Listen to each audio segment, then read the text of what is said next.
तो एक तरफ अखिलेश यादव अपनी तैयारी कर रहे हैं, दूसरी तरफ बीएसपी अपनी तैयारी कर रही है और इसी पर चर्चा करने के लिए हमारा खास पैनल हमारे साथ जुड़ रहा है। संजय चौधरी जी प्रवक्ता है भारतीय जनता पार्टी से हमारे साथ जुड़ रहे हैं। कीर्ति निधि पांडे जी हैं प्रवक्ता है समाजवादी पार्टी से हमारे साथ जुड़ चुके हैं। ज्ञानेंद्र अर्कवंशी जी प्रवक्ता हैं सुभाषपा के। वर्चस्व पांडे जी हैं नेता हैं कांग्रेस पार्टी के। राघवेंद्र सिंह जी हैं राजनीतिक विश्लेषक हैं। आप सभी लोगों का बहुत स्वागत है। कीर्ति निधि पांडे जी, चर्चा की शुरुआत आपसे। आज जो तस्वीर निकल कर आई है, जेपी नड्डा जब पूर्वांचल पहुंचे तो एक बात क्लियर हो गई है, संदेश साफ है कि माफिया राज का खात्मा और विकास को लेकर 2024 का चुनाव बीजेपी की तरफ से लड़ा जाएगा।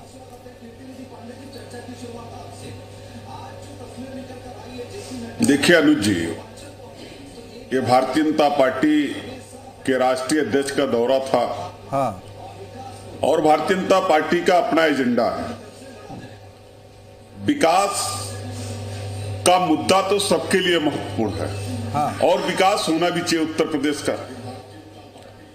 और जहां तक माफिया राज बार बार समाप्त करने की बात करते हैं, आज जिस जिले में गए थे उसी जिले से सटे बनारस है और बनारस में स्थानीय निकाय के चुनाव में एक माफिया की पत्नी चुनाव जीत गई और भारतीय जनता पार्टी वहां चुनाव हार गई। और जिस तरीके से दूसरों पे आरोप लगाते हैं, एक बार अपनी गिरेबान में भी इनको झांकना चाहिए जी। हमारा मुद्दा यही है, किसान, नौजवान, बेरोजगार, व्यापारी, हमारा मुद्दा यही है। नड्डा साहब ये नहीं बता पाया करके कि जिन किसानों ने आंदोलन किया था काला कृषि कानून के खिलाफ, उनके लिए एमएसपी, फसलों पे एमएसपी कब जारी हो। ठीक है, ठीक है, थोड़ा जल्दी जो रखिएगा। कमेटी बननी थी उसके लिए एमएसपी कब जारी हो।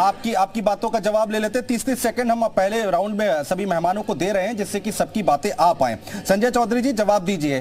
किसानों का मुद्दा समाजवादी पार्टी उठा रही है और वो भी 80 लोकसभा सीटों पर जाने वाले हैं। संजय चौधरी जी, देखिए, समाजवादी पार्टी अपने मुद्दों से कैसे बात खाती है। किसानों का सबसे बड़ा मुद्दा उत्तर प्रदेश में था तो लखीमपुर में था। लखीमपुर में समाजवादी पार्टी का टुकड़ा साफ हुआ और भारतीय जनता पार्टी सारी की सारी सीटें जीती। ये बताता है कि किसानों का विश्वास भारतीय जनता पार्टी के साथ है। हमने तो ये निर्णय लिया है कि हम निर्माण के विकास के साथ और आतंक और अपराध के समापन के लिए उत्तर प्रदेश के नए चुनाव में जा रहे हैं।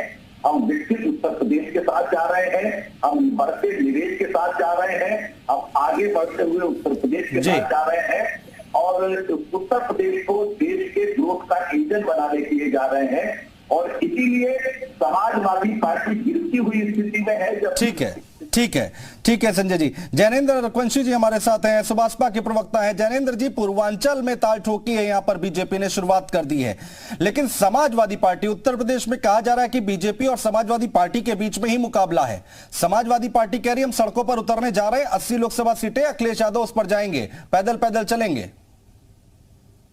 देखिए, हमारे नेताजी माननीय ओम प्रकाश राजभर जी ने पिछले साल से ही 2024 की तैयारी शुरू कर दी थी। अगर आपको याद होगा तो 2000 जब सितंबर 2022 में उन्होंने सावधान रथ यात्रा निकाली थी जो अक्टूबर 27 को जाके पटना के गांधी मैदान में संपन्न हुई थी। इसमें सभी 75 जिले उत्तर प्रदेश के शामिल थे। सभी के अंदर हमारी सावधान रथ यात्रा गई थी, हमने लोगों को समझाने का काम किया।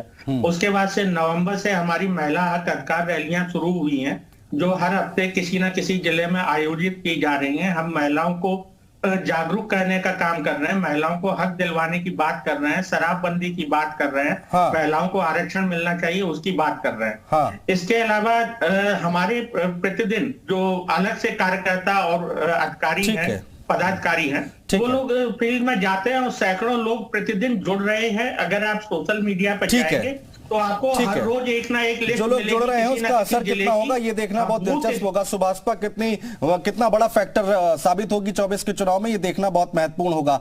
वर्चस्व पांडे जी, इस बार किसका वर्चस्व होगा? समाजवादी पार्टी और बीजेपी ने तो उत्तर प्रदेश में तैयारियां शुरू कर दी है, कांग्रेस कहीं दिख नहीं रही। कांग्रेस पार्टी की तैयारी आपको बहुत दिन पहले से ही दिख रही है और सिर्फ उत्तर प्रदेश में नहीं, कांग्रेस एक राष्ट्रीय पार्टी है, इसलिए उसकी तैयारी भी राष्ट्रीय स्तर पर है। आप हमारी भारत जोड़ो यात्रा को देख रहे हैं जिसमें जनता का जन समर्थन भरपूर रूप से मिल रहा है और आने वाले समय में जो 26 जनवरी से हमारी नई योजना लोगों को जगाने का काम हाथ से हाथ जोड़ यात्रा के माध्यम से किया जाएगा, इसमें हमारे कार्यकर्ता घर घर तक जाएंगे, कांग्रेस की नीतियों से लोगों को परिचित कराएंगे और भारतीय जनता पार्टी जिस प्रकार से लोगों के अंदर सांप्रदायिकता भर के लोगों को बांटने का काम कर रही है उसके प्रति जागरूक करेंगे। ठीक है राघवेंद्र सिंह जी, आपसे जरा हम समझना चाहेंगे कि उत्तर प्रदेश की राजनीति आज की डेट में कहां खड़ी है। भारतीय जनता पार्टी युद्ध स्तर पर तैयारी कर रही है और पूर्वांचल से उन्होंने तार ठोक दी है। पूर्वांचल इतना महत्वपूर्ण क्यों है?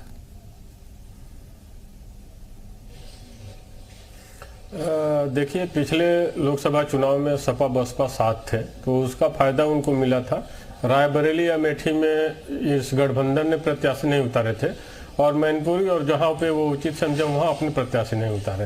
अब अगर बात होती है कि अखिलेश यादव जी 80 सीटों पे उतरेंगे, कांग्रेस भी सारी सीटों पे लड़ेगी और इसके अलावा बसपा भी अपने दम पे लड़ेगी, तो हमें इसका फायदा भारतीय जनता पार्टी को मिलता हुआ दिख रहा है कि अगर ये सारी पार्टियां सारी सीटों पे लड़ेंगी तो इसका फायदा भारतीय जनता पार्टी को मिल सकता है, क्योंकि जो इनका वोट बैंक है वो आपस में बटेगा।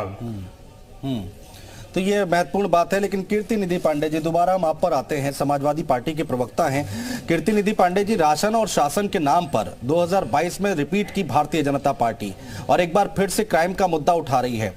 जो माफिया राज है उसको खत्म किया जा रहा है। जो बड़े बड़े कहते संगठित अपराध जो हैं वो उत्तर प्रदेश में खत्म हो चुके हैं और पूर्वांचल की स्थिति किसी से छिपी नहीं थी।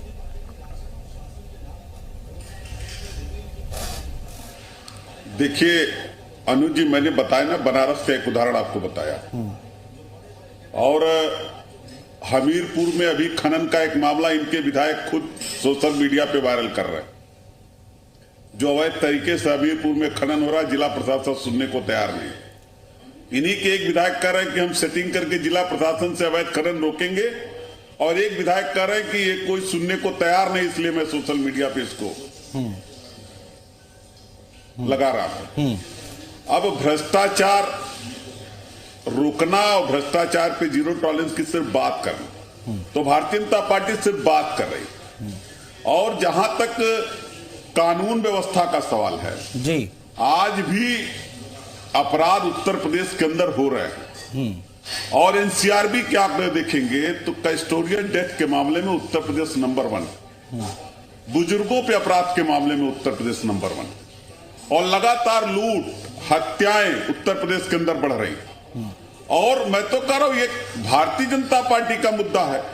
समाजवादी पार्टी के राष्ट्रीय अध्यक्ष आदरणीय अखिलेश यादव जी ने बहुत स्पष्ट कहा कि जो सरकार अपने दिन गिनने लगे, इसका मतलब उस सरकार को भी इस बात का एहसास है कि अब हमें वापस नहीं आना। संजय चौधरी जी, और दूसरी महत्वपूर्ण बात, हार की सीट से शुरुआत, हार का प्रतीक। हाँ, तो उनकी स्ट्रेटेजी है ना, सीट से शुरुआत करने वाले उनकी स्ट्रेटेजी है, रणनीति है। 2024 पे हारे। बीजेपी तो कह ही रही है कि जहां जहां हम हारे हैं पहले उस पर फोकस किया जा रहा है। पता है भारतीय जनता पार्टी को, हाँ, हार से शुरुआत हार ही में तब्दील होगा। हाँ, बोलिए संजय चौधरी जी, हार से शुरुआत हार में तब्दील होगा। कीर्ति भाई बोलते समय ध्यान नहीं रखते हैं कि पुराना इतिहास कैसा रहा है।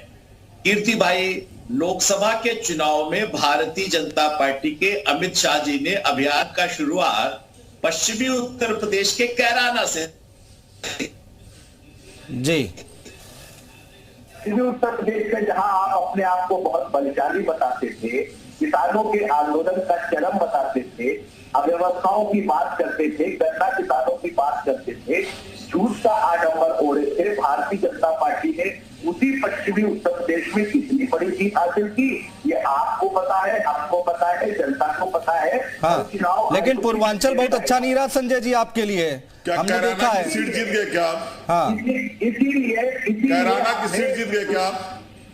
अरे आप देखिए, पूरा पुराना इलाका पूरा का पूरा पश्चिमी उत्तर प्रदेश हमने जीत कर दिखाया। इसी तरह इस बार पूरा का पूरा पूर्वांचल का इलाका हम जीत के दिखाने वाले हैं।